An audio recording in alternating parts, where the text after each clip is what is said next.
Hello students, so today we are going to start with a new chapter in our law, that is general law, that is the Contract Act, and one of my favorite chapter.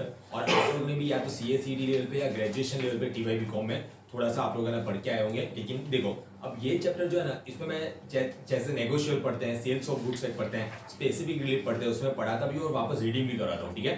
यहाँ पे जो है ना ज़्यादातर मैं आपको overview जैसा दूंगा और आप लोग उसको एक बार चाहो तो एक बार रीड आउट कर सकते हो, क्योंकि इसमें जो रहेगा ना आप लोगों का एक केस लॉ आएगा।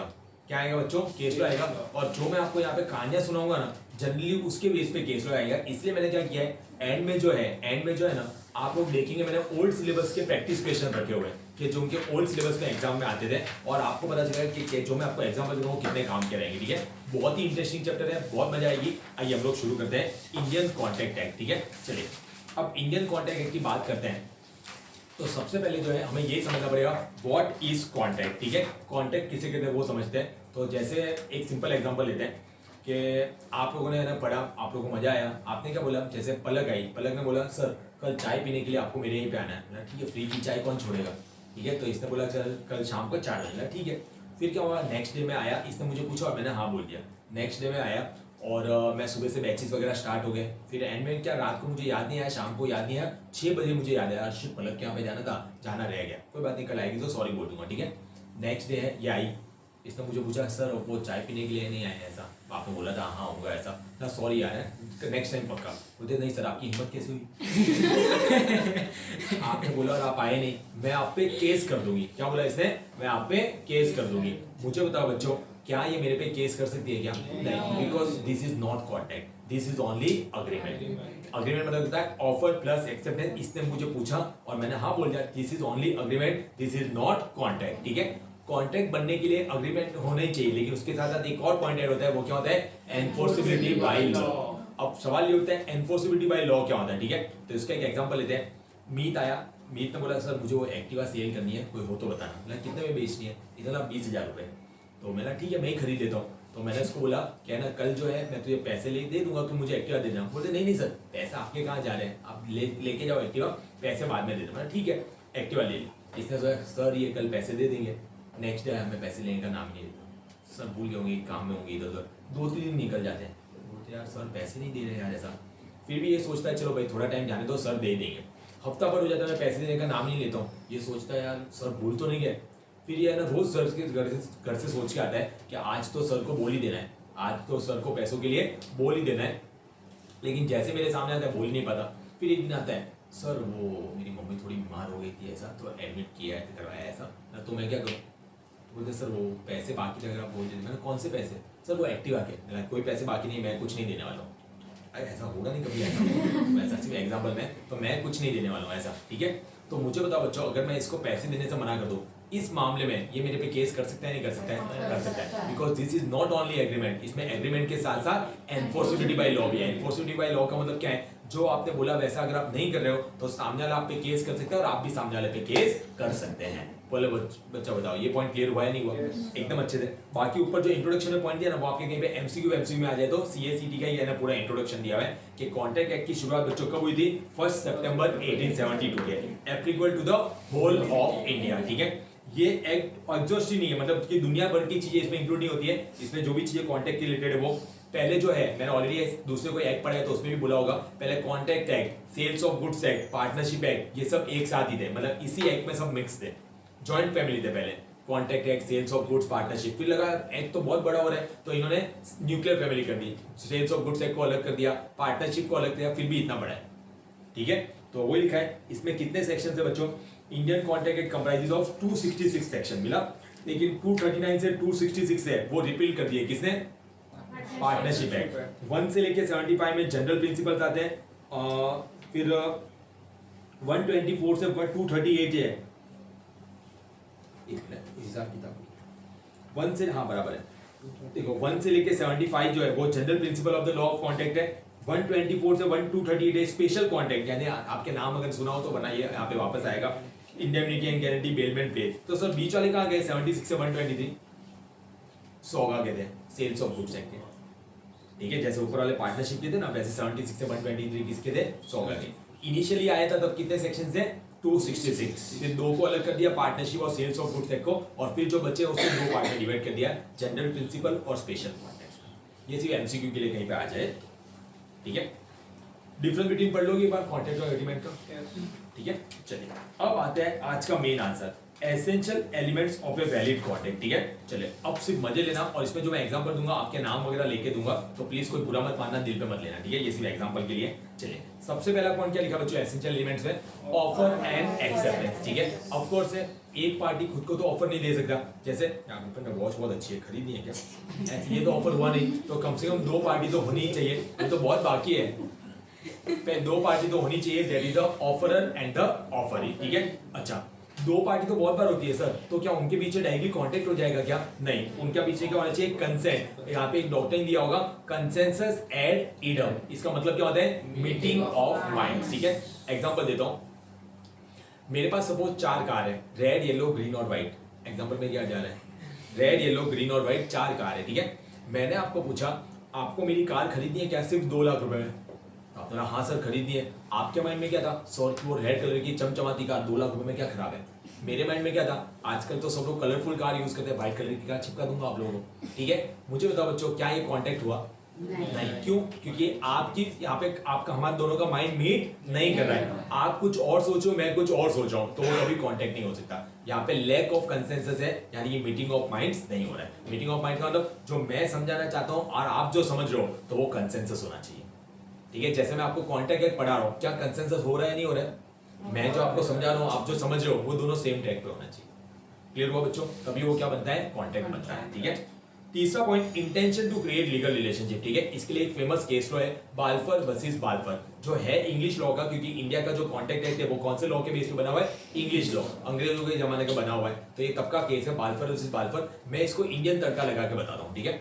जैसे कि एक है ना, हस्बैंड अच्छे मूड में होगा तो वाइफ को प्रॉमिस किया मैं हर महीने तुझे 15,000 रुपए दूंगा। वाइफ कोई ना बोलेगी क्या, जैसा आपको ठीक लगे, ठीक है।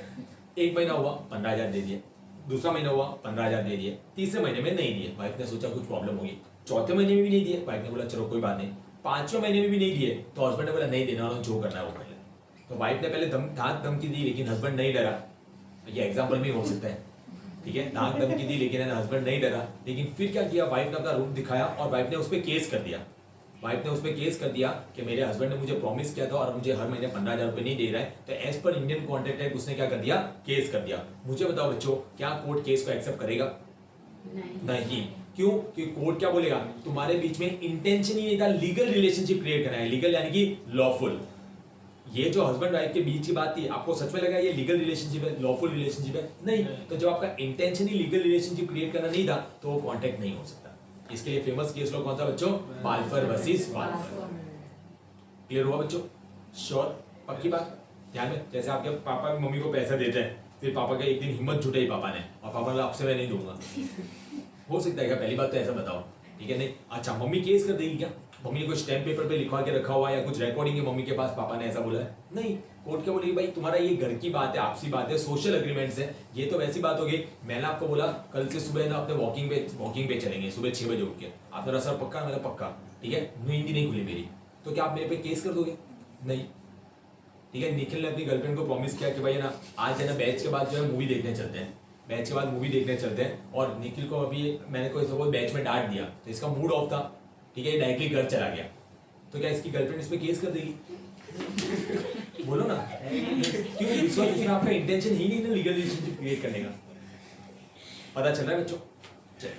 नेक्स्ट आता है कॉन्टेक्चुअल कैपेसिटी, मतलब हम किस किस के साथ कांटेक्ट कर सकते हैं। मैं आपको पहले उल्टा पढ़ा रहा हूं, हम किस किस के साथ कांटेक्ट नहीं कर सकते, ठीक है। हम किसके साथ नहीं कर सकते, माइनर के साथ। किसके साथ कांटेक्ट नहीं कर सकते बच्चों, माइनर के साथ। दूसरा, पर्सन ऑफ अनसाउंड माइंड, ठीक है। और तीसरा, पर्सन डिस्क्वालिफाइड बाय लॉ, ठीक है। तो इसका अपोजिट करो, उसके साथ हम कांटेक्ट कर सकते हैं। पहला मेजर के साथ, person of and person not disqualified, ठीक है। अच्छा, ये सब पॉइंट का मैं सिर्फ ओवरव्यू दे रहा हूं, आप एक बार रीड भी कर लेना।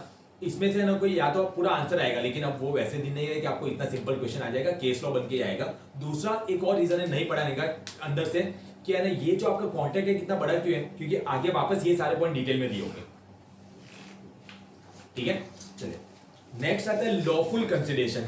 नेक्स्ट याद है बच्चों लॉफुल कंसिडरेशन, ठीक है, अच्छे से सुनना। अब हमें ये तो पता ही है कोई भी कॉन्ट्रैक्ट होता है उसमें कंसिडरेशन तो होना चाहिए। कंसिडरेशन मतलब समथिंग इन रिटर्न। अगर कोई भी कॉन्ट्रैक्ट आप कर रहे हो उसमें कंसिडरेशन नहीं है तो है ना वो है ना कॉन्ट्रैक्ट वैलिड नहीं माना जाएगा, ठीक है। तो पॉइंट समझो क्या हुआ कि जैसे मैंने आप लोगों को पढ़ाया, मैंने फीस लेके आना, इतने में अर्नव जोर से बोला कोई फीस नहीं भरेगा, सर इसको क्या हो गया, ये क्या सर सबकी फीस मैं भरूंगा। तो बताओ पहले बच्चों में आपको कोई दिक्कत है क्या? नहीं बिल्कुल नहीं, बिल्कुल दिक्कत नहीं है। इसने क्या किया, अगले दिन गया बैंक लूट के आ गया अगले दिन गया बैंक लूट के आ गया, ठीक है। आया मेरे पास, सर कितनी फीस हुई बैच की? मेरा 5 लाख रुपए। सर 10 रखो। मुझे बताओ बच्चों यहाँ पे कंसिडरेशन तो है, यहाँ पे कंसिडरेशन तो है, लेकिन क्या ये वैलिड कंसिडरेशन है? नहीं, कंसिडरेशन जो है वो लॉफुल होना चाहिए, अनलॉफुल नहीं। क्लियर हुआ? एक और पॉइंट जो मैं इसमें ऐड करना चाहता हूं जो सौगा से अलग है, सेल्स ऑफ गुड्स सेक्टर का आपने पहले पढ़ा हो, क्योंकि बहुत बार कभी ये पहले होता है कभी वो पहले होता है, तो मैं आपको दोनों point sales of goods sector पढ़ते हैं ना, वहां पे आप कोई गुड्स सेल करो तो बदले में कंसिडरेशन होना चाहिए, और वहां पे एक और पॉइंट है कि कंसिडरेशन पैसों में ही होना चाहिए। यहाँ पे कंसिडरेशन किसी में भी हो सकता है। दूसरा, कंसिडरेशन दोनों ही पार्टी के लिए होना चाहिए। फॉर एग्जांपल मीत वाला एग्जांपल लेते हैं, इसने मुझे एक्टिवा दी, मैंने इसको पैसे दिए, तो इसके लिए तो कंसिडरेशन क्या होगा, पैसा, मेरे लिए एक्टिवा। मैंने आपको पढ़ाया, आपने मुझे फीस पे की, तो मेरे लिए तो रोकड़ा हो गया, वो कंसिडरेशन। आपके लिए नॉलेज, तो कंसिडरेशन कुछ भी हो सकता है, लेकिन वो क्या होना चाहिए, वहां पे लिख दो भाई अर्नव बैंक लूट के आया, वरना याद ही नहीं आएगा। नेक्स्ट आता है फ्री कंसेंट। नेक्स्ट क्या है बच्चों, फ्री कंसेंट, ठीक है। चलिए एक एग्जांपल लेते हैं। जैसे सपोज आप लोग की एग्जाम दिसंबर में आपकी सीएस एक्सिक्यूटिव की एग्जाम है। कीर्ति आई नवंबर एंड में कीर्ति आई, ऐसा बोला सर मुझे वो सीएस एक्सिक्यूटिव के लिए ज्वाइन करना है। बोला हाँ हमारे जून के बैचेस स्टार्ट हो गए दिसंबर के एग्जाम के बाद, तो उसमें तुम आना स्टार्ट कर देना। तो नहीं सर मुझे एग्जाम दिसंबर में देनी है। मैंने बोला दिसंबर आ गया ना, दिसंबर 2024, मतलब अभी दिसंबर सपोज 23 चल रहा है, दिसंबर 2024। नहीं सर अभी ये 20 दिन बाद है ना, दिसंबर 23 उसमें एग्जाम देनी है। इसने क्या बोला, मैंने बोला सीएस एक्सिक्यूटिव के कोर्स की बात करें, सीएस सीईटी की, ठीक है। सीएस एक्सिक्यूटिव जो 4-5 महीने का कोर्स है, ठीक है, तो भी है ना जान पे आ जाता पढ़ाने में, उसमें तुम्हें 20 दिन में करना, मेरा सॉरी नहीं पॉसिबल है। मैंने बोला सॉरी नहीं पॉसिबल है, जून के लिए करना तो आ जाना। नेक्स्ट डे वापस आती है, सर मुझे वो सीएस एक्सिक्यूटिव के लिए ज्वाइन करना, मतलब जून के बैच के लिए। नहीं सर दिसंबर 2024। नहीं सर अभी जो 20 दिन बाद एग्जाम है। कल ही तो तुम्हें ना बोला यार कि नहीं हो सकता ऐसा। तो इसमें बोला हाँ सर आपने ना बोला। तो है ना ये नेक्स्ट डे आई थी ना, लेकिन अकेले नहीं आई थी, ये नेक्स्ट डे आई थी लेकिन अकेले नहीं आई थी, अपने साथ रामपुरी लेके आई थी। रामपुरी मतलब समझते हो, मोटा वाला चाकू नहीं आता वो, कि सर आप पढ़ा रहे हो, ठीक है, आप मुझे पढ़ा रहे हो अभी, या मैं हमेशा के लिए आपका पढ़ाना बंद करा दूं। आप बताओ बच्चों, मैं ठहरा 20 बच्चों वाला इंसान, क्या बोलूंगा आप बताओ। चलो पढ़ा देंगे भाई, गेटिंग माय पॉइंट। तो यहाँ पे पॉइंट समझो, इसने मेरी कंसेंट तो लिए, क्योंकि कोई भी कॉन्टेक्ट लेने के लिए उसमें कंसेंट होनी चाहिए। फ्री कंसेंट मतलब वो नहीं फ्री में पढ़ाओ, फीस दे रही है, एडवांस में फीस पे कर दी, गूगल पे कर दिया, ठीक है। फ्री यानी कि मन से कंसेंट दी होनी चाहिए। मुझे बताओ बच्चों, क्या इस केस में मैंने कंसेंट मन से दी क्या? नहीं, this is not free consent, तो ये वैलिड कॉन्टेक्ट नहीं होगा। अच्छा ये एग्जांपल याद है ना, कि ये पूरा चैप्टर आपस में लिंक है, आगे ये सेम एग्जांपल काम आएंगे, बैंक के लूटने वाला, एक्टिवा बेचने वाला, वो रामपुरी वाला, ये सब, ठीक है। तो देखो एक क्या बोलता है कॉन्टेक्ट है, 5 चीजें ऐसी हम बता रहे हैं, अगर इन 5 चीजों की वजह से अगर आपने कंसेंट दी है तो फ्री कंसेंट नहीं। किसको याद है 5 चीजें, ठीक है। If it is caused by, क्या लिखा बच्चों, मिसरिप्रेजेंटेशन, फ्रॉड, कोएशन, अनड्यू इन्फ्लुएंस और मिस्टेक। ये जो एग्जांपल था ना जो मैंने दिया, वो था कोएशन का, यानी कि डराना धमकाना। क्लियर हुआ? बड़े आगे, ठीक है। वहां पे लिख दो कीर्ति रामपुरी। चलिए लॉफुल ऑब्जेक्ट एंड कंसीडरेशन, मुझे लगता है ये पढ़ाना चाहिए मुझे, क्योंकि है ना। अच्छा एक दो एग्जांपल देता हूँ, उसके बाद हम लोग इसको, मैं क्योंकि लिखा हुआ भी एकदम सिंपल है, क्योंकि कहीं भी आता ना ऑब्जेक्ट लॉफुल होना चाहिए, तो अनलॉफुल किसे कहते हैं, यही 5 पॉइंट हर जगह होते हैं, ठीक है। चलिए मैं आपको पहले एग्जांपल देता हूँ एक दो, फिर इसको पढ़ भी लेंगे, कोई दिक्कत नहीं है। देखो लॉफुल ऑब्जेक्ट एंड कंसीडरेशन, यानी कि lawful object and lawful consideration. Unlawful consideration क्या होता है वो तो मैंने आपको ऑलरेडी बता दिया, ठीक है। अब हम समझते हैं लॉफुल ऑब्जेक्ट वाला पॉइंट, अच्छे से सुना। जैसे कि मैंने आप लोगों को क्या बोला, यार अपने सूरत में भी है ना बहुत भीड़ भाड़ बढ़ गई है, मुंबई जैसी प्रॉब्लम है, पार्किंग ही नहीं मिलती साला कहीं को, पब्लिक बहुत बढ़ गई है। एक काम करो, तुम थोड़ा लोगों को टपकाना शुरू करो, क्या करो, टपकाना शुरू करो। जो जितने लोगों को मारेगा मैं उसको पर मर्डर के 1 लाख रुपए दूंगा। जो जितने लोगों को मारेगा मैं ना क्या करूंगा, पर मर्डर के 1 लाख रुपए दूंगा, ठीक है। आपने कहा साला एग्जाम दिसंबर में नहीं जून में देंगे, अभी तो इस पे काम पे लग जाते हैं, ठीक है। तो चंचल गई 20 लोगों को मार दिया 20 लाख, ठीक है। एशी गई 50 लोगों को, ठीक है, 50 लाख। पलक डरते डरते भी 4-5 को मार दिया 5 लाख, ठीक है। डॉली को देख के 25 मर गए, ठीक है, 25 लाख। एग्जाम्पल में 20 कोई दिल पे मत लेना यार, 25, ठीक है। कीर्ति 10 लाख, निखिल 100, 1 करोड़, ठीक है। तो ऐसे ही सबके अलग अलग 20-25, अर्नव जो है 10-15 ऐसे एनरोल। फिर क्या हो गया, 1 महीने के बाद आप मेरे पास आए, मैंने आओ बैठो, क्या हुआ सर, वो मेरे 20 लाख रुपए आपसे लेने बाकी है, ठीक है। वो बोलते हैं मेरे 25 लाख लेने हैं। पलक डरते डरते मेरे भी 5 लाख, ठीक है। फिर बोलते सर डॉली को देख के 25 लोग मर गए, 25 लाख। ये क्यों निखिल आया, सर मेरे 1 करोड़ मत भूलना। मैंने बोला कि ये सब है क्या, तो आप बोलते सर आपने बोला था ना 1 जने को मारने पे 1 लाख रुपए, तो हमने ये सब इतने लोगों को मारा है तो हमें इतने पैसे चाहिए ना। पागल हो क्या, मजाक कर रहा था। मैंने क्या बोला, पागल हो क्या, मजाक कर रहा था। आपने नहीं देखो सर ऐसा नहीं चलेगा, हमने एग्जाम भी आगे दे रहे हैं और आप पैसा भी नहीं दे रहे, ऐसा नहीं चलेगा, ठीक है। मुझे बताओ बच्चों, मैंने आपको पैसा देने से मना कर दिया, क्या आप मार भी नहीं सकते, इतने पैसे लेने बाकी, मुझे भी नहीं मार सकते आप लोग, ठीक है, वरना पैसे कौन देगा। आप मुझे बताओ बच्चों, क्या आप पुलिस के पास जाएंगे क्या, पॉइंट समझो। अगर आप पुलिस सोचते हैं हम लोग पुलिस के पास चले गए कि हमारे सर है, हम तो अच्छे से पढ़ रहे थे, हमारा CS एक्सिक्यूटिव शांति से, सर ने हमें ऑफर दिया ये 1 मर्डर पे 1 लाख रुपए, 1 मर्डर पे 1 लाख रुपए सर ने हमें ऑफर दिया। तो चंचल बोले मैंने 20 मारे, 20 लाख, कोई 100 मार रहा है, कोई 5 मार रहा है, इसको देख के 25 मर गए, ठीक है। तो पॉइंट समझो, तो हमारे सर के पास से इतने पैसे लेने बाकी और हमें सर पैसा नहीं दे रहे। पुलिस के पास चले भी गए तो पुलिस वाले पहले क्या करेंगे कि भाई ना सर को बाद में पकड़ेंगे, पहले तू आ। पर इंडिया में अच्छे कभी मर्डर करो ज्यादा ही करेंगे, एक पे भी उतनी सजा है, ठीक है। ऐसा मजाक में बोला, रिकॉर्डिंग कहीं फैला दोगे, सिर्फ कंसेप्ट क्लैरिटी के लिए था ये। पॉइंट समझो बच्चों, श्योर। तो ये वाला तो पॉइंट समझो बच्चों, यहाँ पे क्या हमारा ऑब्जेक्ट लॉफुल था क्या, नहीं। तो जहाँ पे ऑब्जेक्ट ही अनलॉफुल है वहां पे कोई आपकी मदद नहीं करेगा, पुलिस भी आपकी मदद नहीं करेगी, ठीक है। मैंने आपको बोला मेरा एक काम करोगे क्या घर पे जाते हुए, बोला सर आप बोल के तो देखो, ना बोले तो देखना, ठीक है। मैंने बोला कुछ नहीं, आप जब घर पे जाओगे ना, घर पे जाओगे तो आपको रास्ते में केले के छिलके डालते हुए जाना है। अपने देखो सर आप बोल रहे हो तो कर तो लेंगे, आप बोल रहे हो तो कर तो लेंगे, लेकिन उससे होगा क्या, कुछ नहीं, लोग गिरेंगे, मजा आएगा। मुझे बताओ क्या ये ऑब्जेक्ट लॉफुल है क्या, नहीं। 3 चोर थे, उन्होंने डिसाइड किया कि हमें ना पूरी दिन चोरी करके आएंगे और फिर पीपल का रात को 12 बजे पीपल का पेड़ है उसके नीचे बैठेंगे, जो भी चोरी करके आए तीनों में बांट देंगे, ठीक है। फिर क्या हुआ, एक दिन कोई चोर जल्दी पहुंच गए होंगे, 2 चोर जल्दी पहुंच गए होंगे और वहां पे सामान रखा था, तीसरा चोर आया, वो चोरी वाला सामान सब लेके भाग गया। क्या वो 2 चोर पुलिस के पास जाएंगे क्या, पुलिस के पास जाएंगे कि भाई नहीं हमने ना ऐसे डिसाइड किया था, चोरी करके आए और हम आए तो उसने लेके भाग गया था। पुलिस के पास चले भी गए तो पुलिस वाले क्या बोलेंगे, उसको बाद में पकड़ेंगे, पहले